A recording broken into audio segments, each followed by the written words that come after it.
I knew something was wrong before I even pulled into my driveway.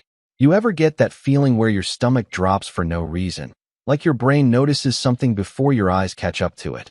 Yeah, that kind of feeling. I'd been gone 4 days. Just a short fishing trip up near Lake Martin with 2 old buddies from my Air Force days. Nothing fancy. Just beer, cheap burgers, and pretending our knees didn't hurt every morning. The second I turned onto Briarwood Lane, though, I saw pieces of black plastic glittering in the afternoon sun near my garage, and my first thought was honestly, great, teenagers. Then I got closer and realized those weren't random scraps. They were my cameras. All 6 of them. Torn down, smashed apart, wires hanging out like somebody ripped veins out of a body. One of them still had part of the mounting bracket attached, swinging in the wind against my siding with this hollow little clink, clink, clink sound that instantly pissed me off more than it probably should have. I just sat there in the truck for a second staring at it. Engine running, hands still on the wheel. Those cameras weren't cheap. More importantly, they mattered. Last winter, they caught a guy trying to pry open my shed at 2 in the morning. Couple months before that, they recorded some idiots checking car doors up and down the street. The sheriff actually used footage from my driveway to identify one of them. Around here, people acted like crime didn't exist because the houses were expensive and the lawns looked like golf courses, but bad stuff still happened. Always does.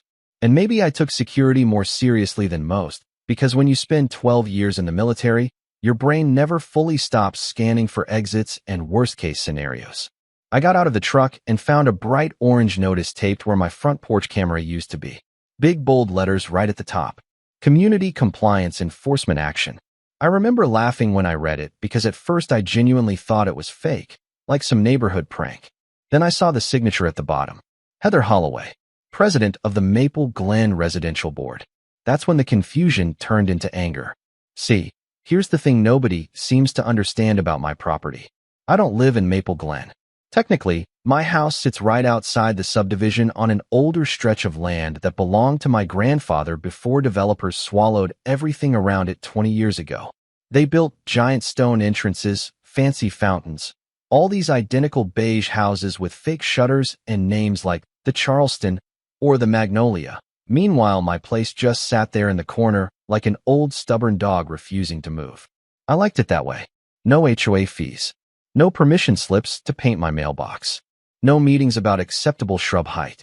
But apparently, over the years, certain people in Maple Glen started treating my property like an inconvenience they couldn't control. And nobody embodied that more than Heather Holloway.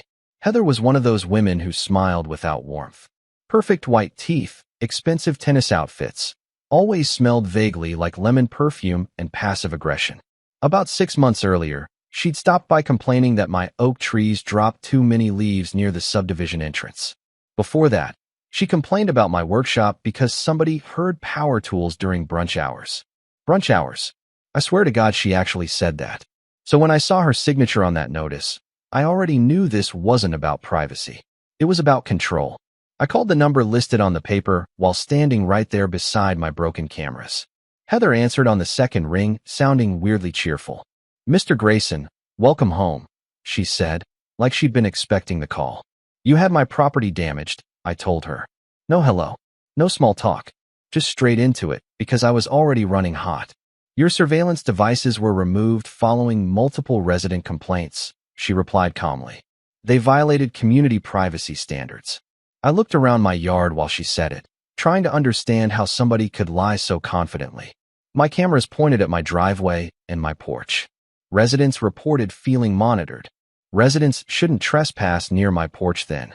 That got a little silence out of her. Just a tiny pause, but enough.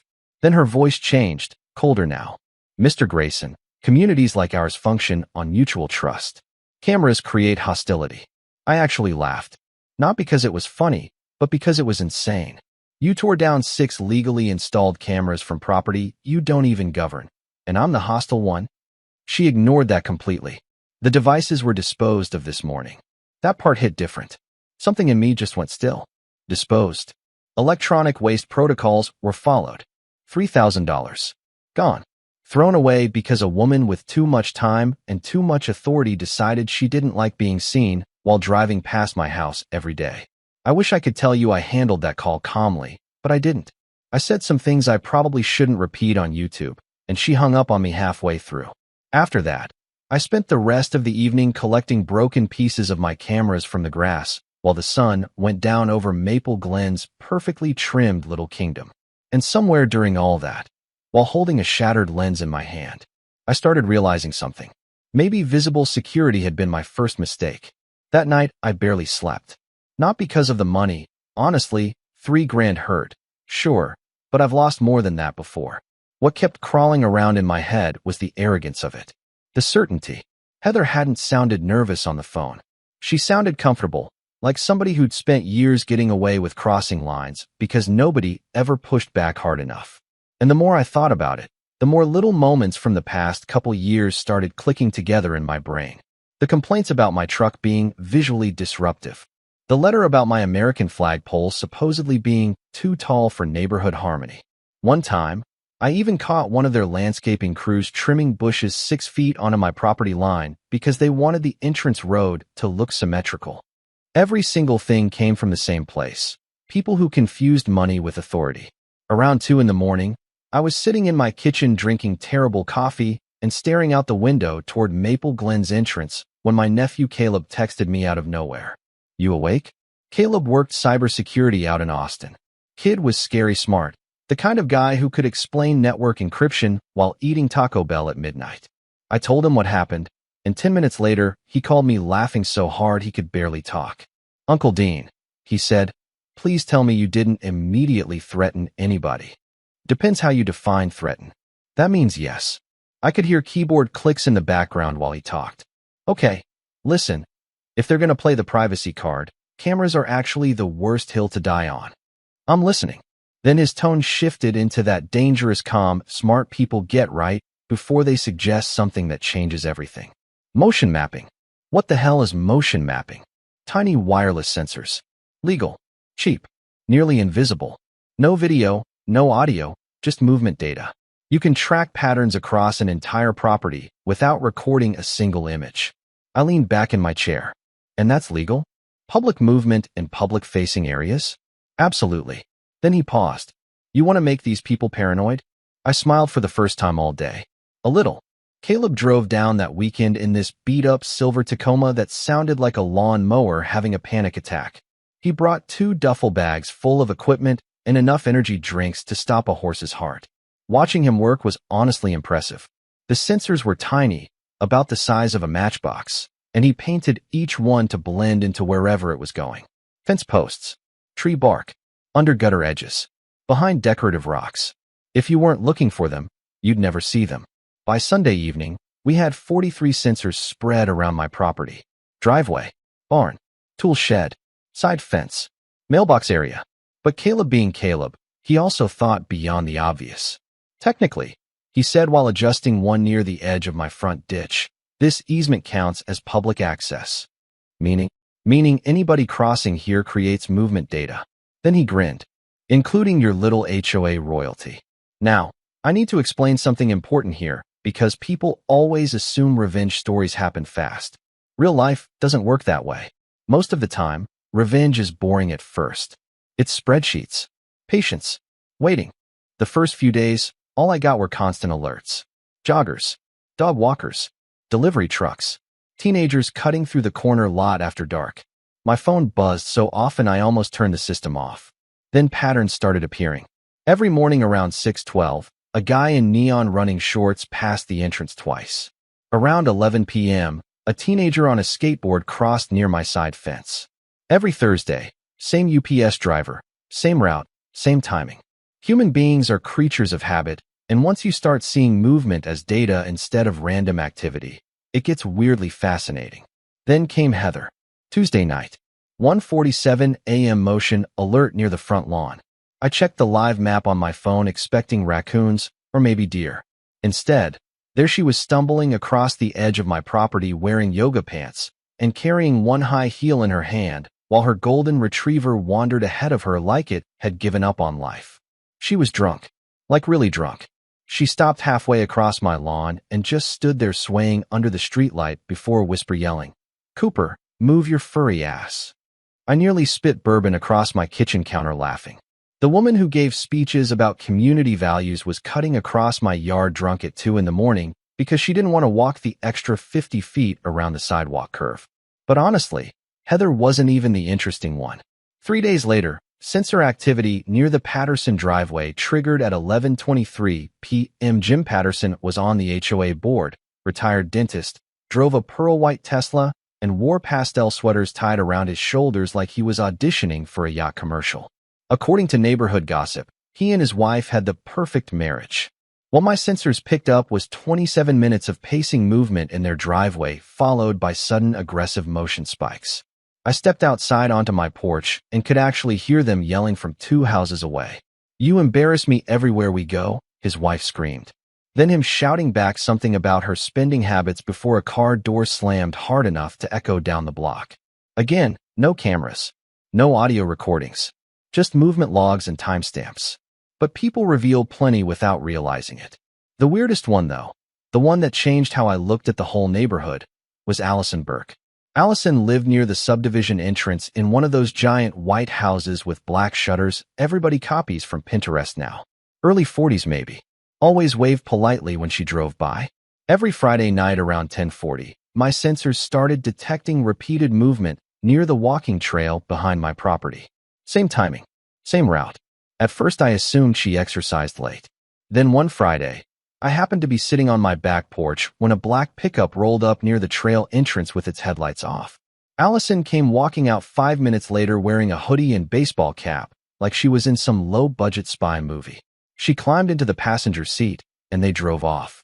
Around 1 a.m., the truck came back. She got out laughing about something, touched the driver's arm, then walked home through the dark like she'd done it 100 times. Monday morning, I saw her husband washing their SUV in the driveway while she stood beside him, smiling like a Christmas card. That bothered me more than I expected. Not because of the affair. Lord knows marriages are complicated.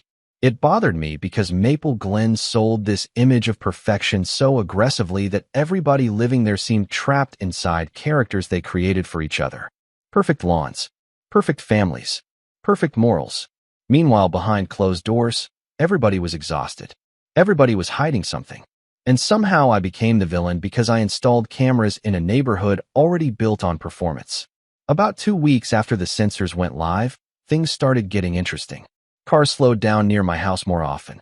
Conversations stopped when I walked into the local diner.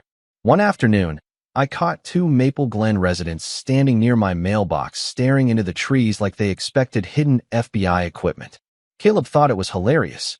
"You turned the whole subdivision into conspiracy theorists," he said. But underneath the humor, tension was building.